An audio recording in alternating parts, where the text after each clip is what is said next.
Red, bienvenidos a este nuevo episodio de Red Fertility Podcast. Hoy tenemos como invitada a una amiga de hace mucho tiempo, compañera de nuestra universidad, quien hoy nos visita como pediatra especialista del neurodesarrollo. En trastornos del neurodesarrollo, sí. Uh-huh. Este es un tema muy importante, sobre todo para mí, porque he atravesado, para el que no lo sabe, todo un camino difícil con mi hijo más pequeño, precisamente buscando diagnóstico, porque desde que uno llega con un hijo a una evaluación, tal vez porque el niño no habla o porque el niño no tiene ciertas habilidades, de una vez una etiqueta. Uh-huh, uh-huh. Entonces quisimos traer a la doctora, amiga de muchos años, para que nos aclare precisamente este tipo de tema, esta situación. No todo es autismo. ¿Cuáles son aquellos trastornos del neurodesarrollo? ¿Y qué hacer cuando nosotros vemos que nuestros hijos están pasando por alguna situación y cómo podemos ayudarlos? Así que bienvenida, Sally. Bienvenida, Sally. Gracias por invitarme, amiga de muchos años. Sí, no es que somos viejas, no. Que somos chicas, estudiamos juntas, exacto, es por eso. Realmente. Pero para mí es un grato placer estar con ustedes y poder ayudarles a deslucidar lo que son las alteraciones del neurodesarrollo. Uh-huh.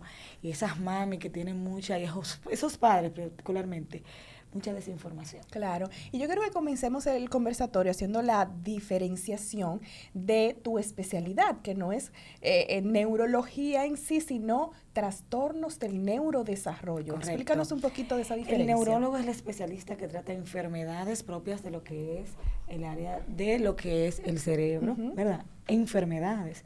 El especialista del neurodesarrollo tratamos es alteraciones y condición del neurodesarrollo. Excelente. ¿Cuáles son esos trastornos o condiciones del neurodesarrollo más frecuentes? Bueno, existen diversos trastornos del neurodesarrollo, pero los que tenemos más frecuente actualmente tenemos discapacidad intelectual, que entra dentro de los trastornos del neurodesarrollo, tenemos el espectro autista, tenemos el TDAH, tenemos retraso psicomotor y el retraso motor como tal, y también tenemos el trastorno de lo que es la comunicación.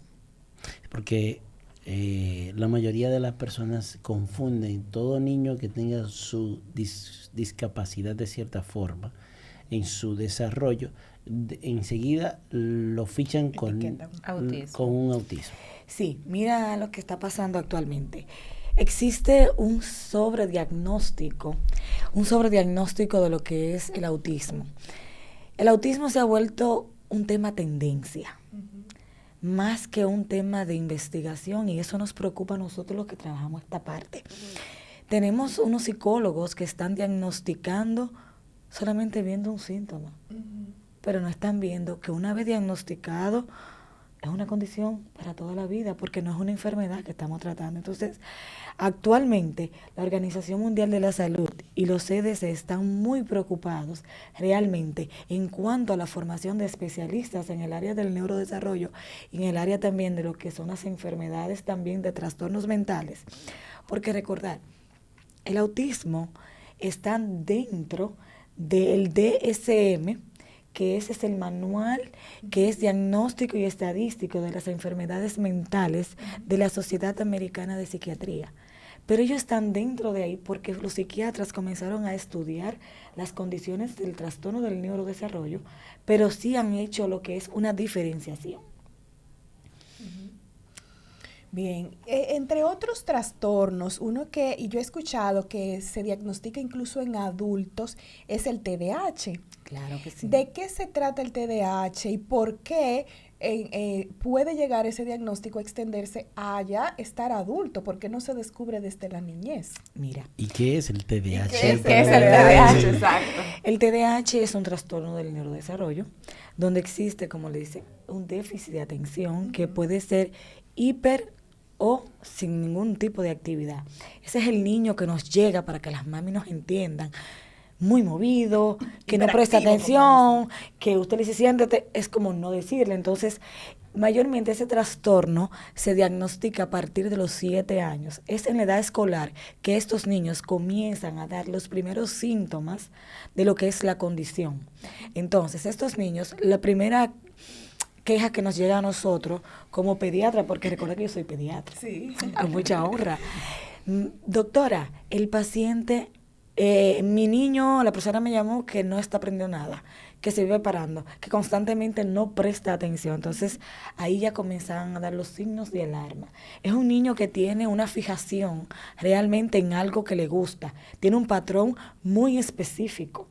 Mayormente el TDAH es una alteración del neurodesarrollo que se trata concomitantemente con un grupo multidisciplinario. O sea, aquí el 90% debe ser tratado primeramente con un psiquiatra. Y nosotros trabajamos lo que es el área del plan terapéutico de ese niño. Y a veces requiere medicación incluso. Sí, no todos los TDAH necesitan medicación, pero un por ciento, llámese un 70%, sí necesitan algún tipo de medicación en alguna etapa de la vida. Decías que en la adultez, claro que sí, porque el TDAH es una condición que es genética. Entonces, a veces nosotros tenemos una persona con TDAH, pero no ha sido diagnosticada. Resulta que antes, 20 años atrás, uno veía personas muy tímidas que uno decía, yo misma en la universidad veía a una persona, pero él no habla. Sí, no socializa. No sociabiliza, pero ven acá.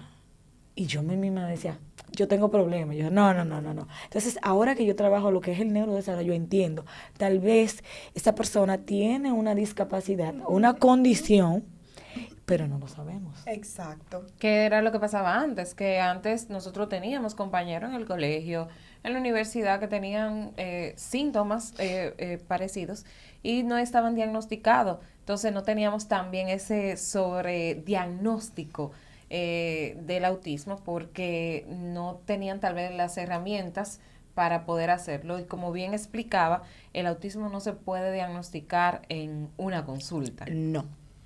El autismo, quisiera hablar un poco de autismo. Sí, claro. Por favor. Porque el autismo es una condición, es un trastorno del neurodesarrollo, donde ¿qué existe? Una disminución de lo que es la comunicación verbal o no verbal con comportamientos repetitivos y restringidos. Entonces, ¿qué pasa? Del autismo se está hablando de hace muchos años, déjenme decirle. Es ahora que todo el mundo dice autismo. El autismo, le voy a hacer una pequeña historia. El autismo se está hablando desde el siglo XVI. En el tiempo de Martín Lutero, que existían unos religiosos que trabajaban para él, veían unos niños de aproximadamente de 10 a 12 años con comportamientos extraños. Ustedes saben lo que yo pensaba en ese entonces, que esos niños tenían en el cerebro un pedazo de carne y estaban dentro del cerebro y estaban poseídos por el demonio. Wow. Porque en ese tiempo existía mucho la religiosidad y la hechicería. Entonces Martín Lutero, oiga lo que él recomendó en ese entonces, por desconocimiento, que esos niños fueran ahogados. Porque estaban poseídos por un demonio. Entonces ya lo que es en el siglo XX, un científico y psiquiatra, Eugenio Bauer, fue que dio el diagnóstico para el 1915 de autismo. Con ese nombre así ya desde el autismo, pero lo relacionó con esquizofrenia, o sea, no lo relacionó con la condición de autismo, sino como esquizofrenia. Entonces, ¿qué quiere decir la palabra autismo? Auto es yo mismo, ismo es el yo ser. Entonces, como Bauer no diagnosticó la condición, sino que lo relacionó con esquizofrenia, realmente esa teoría fue descartada. Ya en el 1943 tenemos el psiquiatra austriaco llamado Leo Kanner. ¿Quién lo ha escuchado? Él es el padre realmente de lo que es el autismo. Él fue el psiquiatra que pudo separar lo que fue el autismo de la psiquiatría con la sintomatología propia de lo que es el autismo. Excelente. O sea, que en ese recorrido histórico vemos cómo se han visto esas señales, pero se fueron interpretando, quizás asociando a las enfermedades conocidas de la época, como la esquizofrenia, hasta que posteriormente pues ya se fue estudiando en sí la condición. Entonces, me gustaría que todos ustedes supieran cuáles son los factores de riesgo. Por favor, sí. porque realmente estamos viendo muchos casos de autismo. ¿No le da preocupación a ustedes la alta incidencia de autismo? Claro. O de trastorno del neurodesarrollo. Trastorno del neurodesarrollo más que Sí. todo, porque vuelvo y te repito, o sea, aquel niño que llega y no habla, autismo. Sí. No. Aquel niño que llega y no socializa, autismo. ¿Qué Aquel tan niño cierto es que llega- realmente Entonces, todos son autismo? en realidad estamos sobrediagnosticando el autismo o estamos confundiendo trastornos del neurodesarrollo todo con autismo. Mira, Y otra cosa, discúlpame, Sí. es que desde que se le menciona a la gente, a la persona, en sentido general, autismo, de una vez ven el niño como, ay, Sí. este niño tiene un problema. O sea, este niño, hay una situación con él cuando es un niño totalmente normal, que tal vez lo que tiene es esos patrones repetitivos o que no socializa o que su comunicación es diferente. mira, hay personas que entienden que el autismo se pega. Sí. Señores, yo trabajo diario. Yo me emociono y a la vez ¿cómo la ignorancia puede arropar una persona para que ese niño no reciba una evaluación y una intervención a tiempo? Recordarle que el cerebro nace vacío. El cerebro se nutre de lo que nosotros le vamos aportando. Los primeros 7 años de vida son vitales. Entonces, el autismo, el trastorno del neurodesarrollo, el TDAH, el trastorno del lenguaje, que va muy de la mano con lo que es el autismo. La falta de lo que es la comunicación social, la interacción social con el entorno. Para cada trastorno hay pruebas estandarizadas, específicas. Entonces, en el autismo vemos a psicólogos en una sola entrevista Ujú. diagnosticando. Ah, no, su niño tiene autismo, hay que darle terapia del habla. O sea, ¿cómo tú le vas a dar terapia del habla cuando tú no tienes un diagnóstico? Diagnóstico exacto. Entonces, ¿cuáles son las sintomatologías emergentes que tienen esos niños? Del trastorno del neurodesarrollo. Cada una tiene sus características, pero muchas están unidas. Tenemos un TDAH que tiene poca interacción social Ujú. y no queremos decir que es autista. Exacto. Y ese niño se beneficia de un tipo de terapia. Obviamente. Entonces, la intervención a tiempo, tenemos adultos funcionales en el mañana. ¿Y qué características tú puedes decirle a las madres, a los padres que nos están viendo? Si ves tal o cual actitud, acción en tu niño y en qué rango de edad, puede ser un signo de alarma. Los niños nos van dando los signos de alarma desde los 6 meses. Ujú. Los 6 meses vemos un niño que tiene muy poco contacto visual. Nos llega un niño que tiene un balbuceo muy disminuido. Eso es una de las alarmas. Y ya al año vemos un niño que no hace interacción social. ¿Cómo podemos ver la interacción social? Con unas palmaditas. El niño no tiene ningún contacto con el entorno.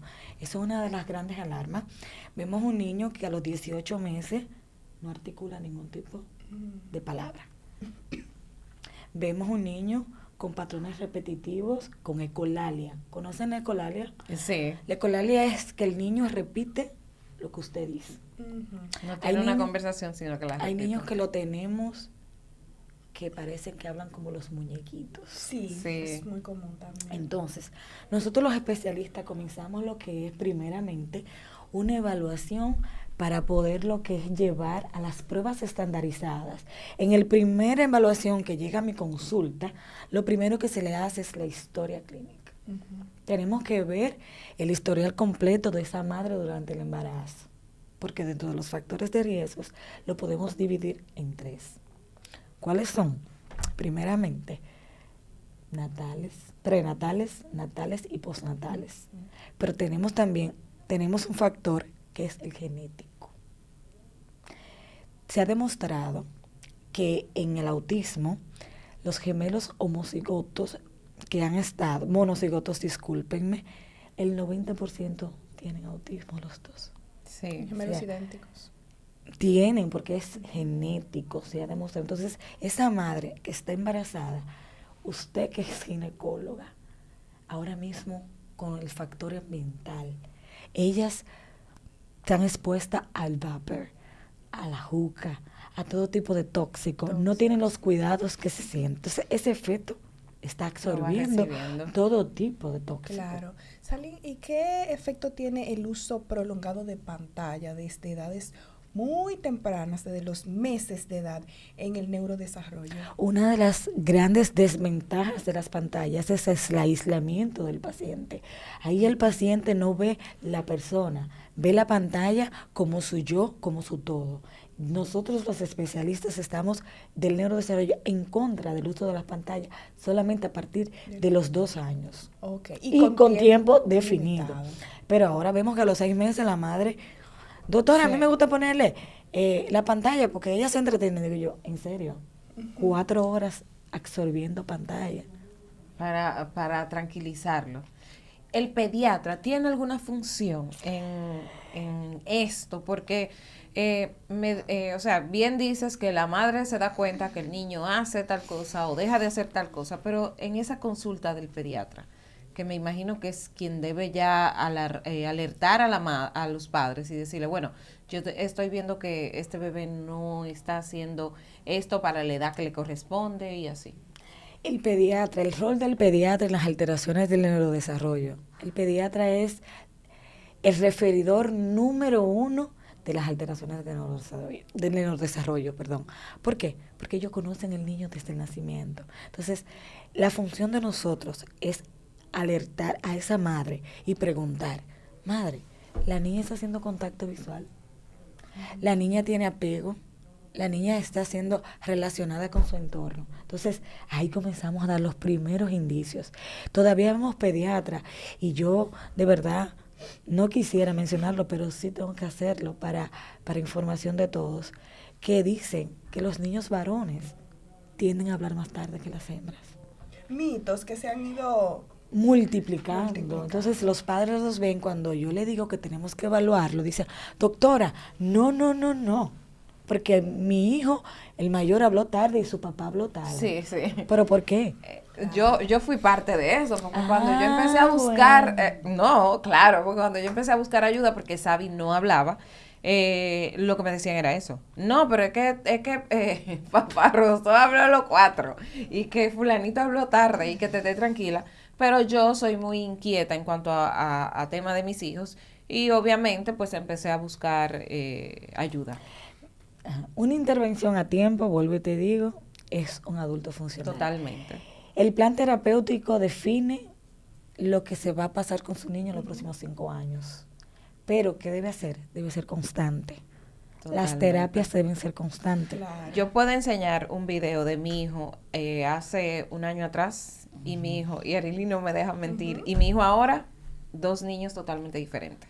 Pero es por eso, o sea, yo dejé de trabajar en las tardes para dedicársela a mi hijo y es un niño.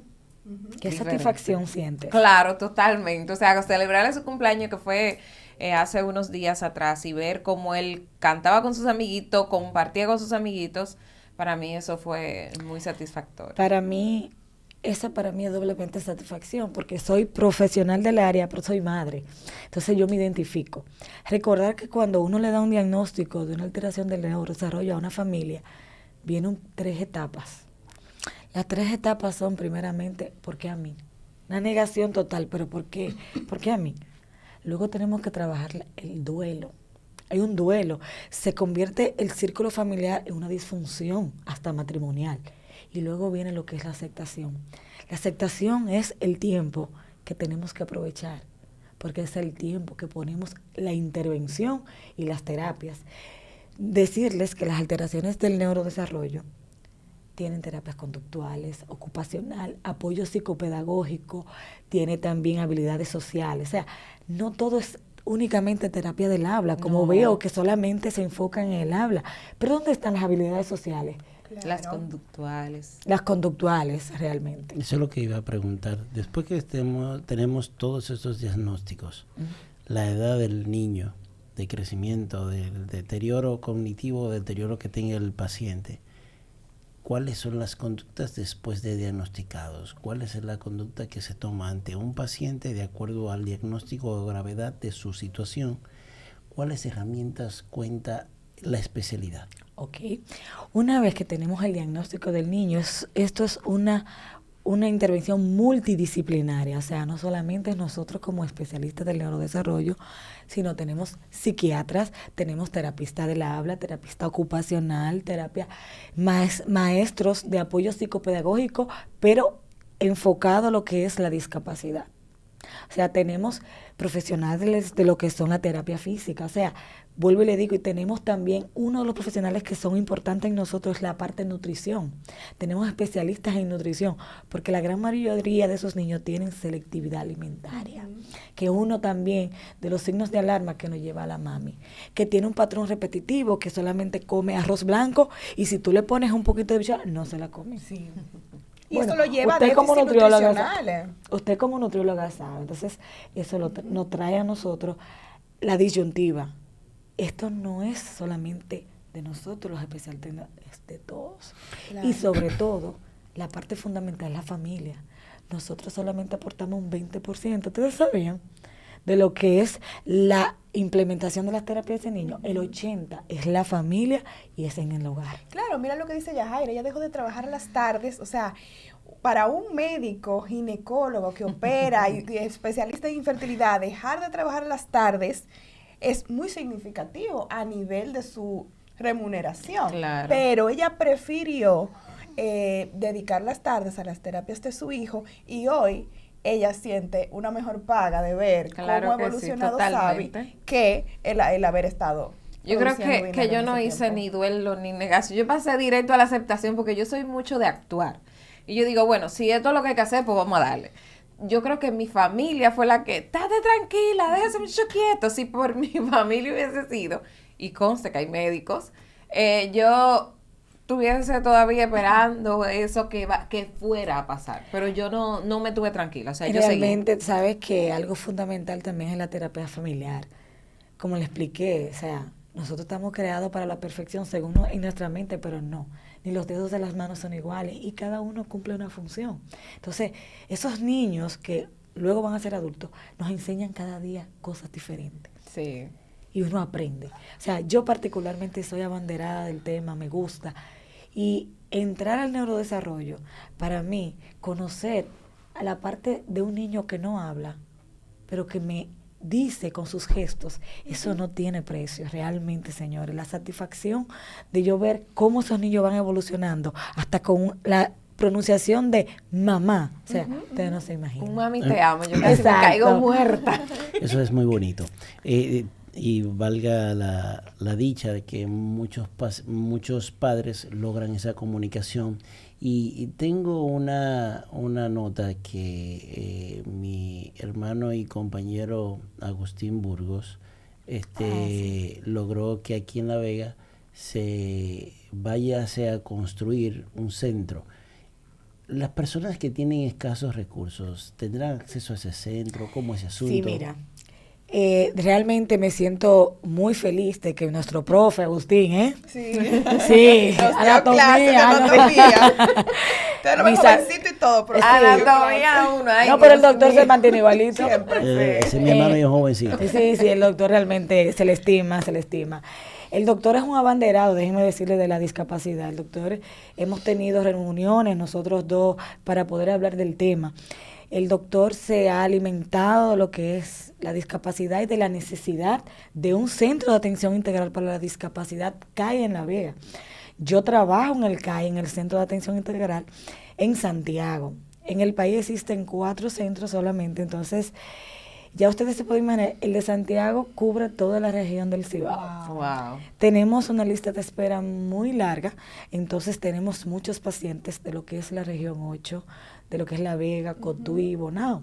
Entonces, el doctor, al ver esa necesidad, dijo, no, yo estoy sensibilizado con la causa, y él sometió en la Cámara de Diputados y recientemente vi que fue aprobado y eso merece un aplauso, de verdad. Maravilloso. Yo estoy 100% a favor de lo que es la inclusión y de la discapacidad y de que podemos hacer mucho. Y eso ahí en el CAI trabajamos con niños con síndrome de Down, parálisis cerebral infantil y autismo. Entonces, el CAI es un centro público. Es un centro que no tiene ningún tipo de tracto social, puede ir cualquier tracto social, pero sí recordar que tiene un patrón organizativo, o sea, ahí no ve al paciente que va a llegar por orden de llegada, allá todo es por citas previas, porque allá trabajamos una parte de estructura, se llama estructura CAI. Estamos trabajando con el niño desde los 0 hasta los 12 años. Realmente. Y recordar que también la Cámara de Diputados aprobó una ley de autismo. Que es importante. Que fue el año pasado, en junio, creo junio 3 de 2023. Pero realmente yo estoy a favor de esa ley. Pero tengo un punto crítico de esa ley. ¿Sabes por qué? Porque esa ley fue excluyente. ¿Y dónde están las otras discapacidades? Si comenzamos a hacer una ley por cada discapacidad, ¿qué ustedes creen? Claro. Mi opinión sería hacer una ley englobada con todas las características, pero que todos disfruten de los beneficios y deberes que deben tener esa misma ley, realmente. Yo siento que parte del autismo, y me corregiste cuando te mencioné, cuando te dije de que quería hablar de los trastornos del neurodesarrollo, y te hablaba de que mucha gente, desde que se le menciona autismo, se va a ese autismo severo, y me corregiste que no se dice así, sino de necesidades diferentes. Se va a ese niño que es incontrolable, que hace rabietas, que prácticamente sus necesidades van a ser de por vida y son, ¿cómo decirlo? O sea, que van a necesitar la ayuda de un tercero siempre. Si quiero hacer la aclaración, el autismo no es, antes se llamaba leve, moderado, severo. Exacto. El autismo no. El autismo tiene que diferentes personas con autismo, con diferentes necesidades. Podemos mandarlo en grados, pero no, sino diferentes personas con autismo y con necesidades diferentes. Entonces, recordar que el autismo no es una enfermedad, es una condición. Entonces, eso va a permanecer toda la vida. Entonces, siempre va a necesitar intervenciones, unas más que otras. Logramos objetivos de una, pero tenemos que reforzar otra. O sea, el autismo de adulto, de niño, seguirá siendo autismo. Por eso es mi preocupación. Y nosotros lo que trabajamos con discapacidad, de que se etiqueta a un niño cuando realmente no es. Puedo tener un trastorno de lo que es la comunicación que puede durar hasta los 5 años o más. Pero si no recibe la estimulación necesaria y las terapias necesarias, ese niño no va a avanzar. Es como que vamos a darle terapia del agua, es como un vaso que tú lo tienes lleno y le echas agua y de ahí no va a pasar. Claro. De ahí no va a pasar. Entonces, lo primero que debe haber es un buen diagnóstico realmente. Bien, Salim, bueno, tú nos explicaste muy bien ya todas esas características, esos signos de alarma. Yo creo que eso quedó bastante claro en nuestra audiencia. Cualquier madre que vea a su hijo con este tipo de condición, ¿dónde te puede ubicar? Bueno, a mí me pueden ubicar en el Centro Médico Padre Fantino, a nivel privado. Y yo también, como le digo, trabajo en el CAI, también me gustaría también trabajar con todo el que quiera ir a Santiago, al Centro de Atención Integral para la Discapacidad CAI. Excelente. Bueno, pues ya ustedes saben, la doctora Salim Torres en el Centro Médico Padre Fantino. Sí, y en el Centro Ceremi también, que es un centro de estimulación integral también. Aquí en La Vega. Sí, estamos frente al laboratorio Referencia. Excelente. O sea, hay un equipo también multidisciplinario, exactamente. Muy bien. ¿Y tus redes sociales? Sí, me pueden encontrar en Instagram, la doctora Salim.